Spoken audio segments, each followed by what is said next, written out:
खुलुमबाय लोगोफोर guide Bodoland YouTube चेनेलाव बयखौबो बरायबाय आरो जायफोर बिथांमोना गाइड बड'लेण्ड इउटुब चेनेलाव गोदानै फैनाय चेनेलखौ साबस्क्राइब खालामना होदो लोगोफोर जाहाथे बेबायदिनो आं जेब्लानो धोरोमनि भिडिअ लाबोयो अब्लानो नोंथांमोनाव थाबैनो मोनहैयो लोगोफोर नोंथांमोनाथ' मिथिगौ जोंनि ब्रह्म धोरोमाव एबा हिन्दु धोरोमाव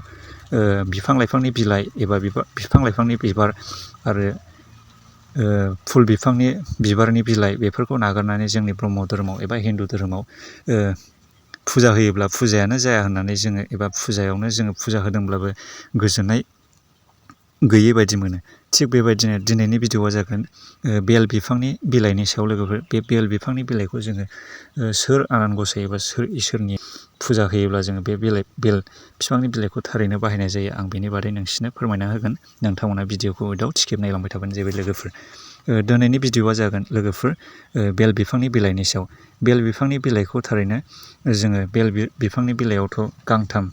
बांसिनानो गांथाम बिलाइ थायोना लोगोफोर बे गांथाम बिलाइखौ ब्रह्मा बिष्णु महेश्वरजों गोदो गोदायनि बेद पुरान एबा रामायण महाभारतआव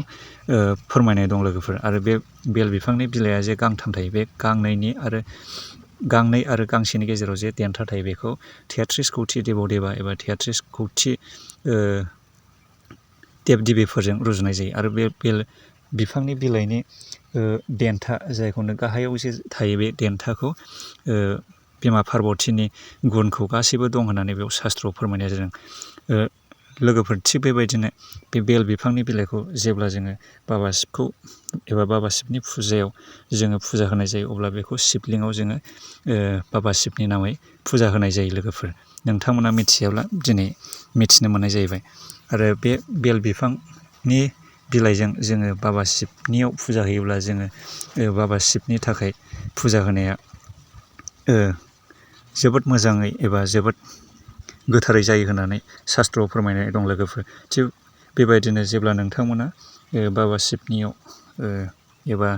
बाथौ बोराइनि शिबलिंआव जेब्ला फुजा होयो अब्ला नोंथांमोना बे बेल बिफांनि बिलाइखौ फुजा होनो हागोन लोगोफोर दिनैनि भिडिअआ बेनोसै आरो बे भिडिअनि गेजेरजों नोंथांमोनाव एसेब्लाबो इनफरमेटिभ एबा हेफाजाब होदोंब्ला नोंथांमोना बे गाइड बड'लेण्ड इउटुब चेनेलखौ साबस्क्राइब खालामना होबानो जाहैबाय लोगोफोर दिनैनि भिडिअआ बेनोसै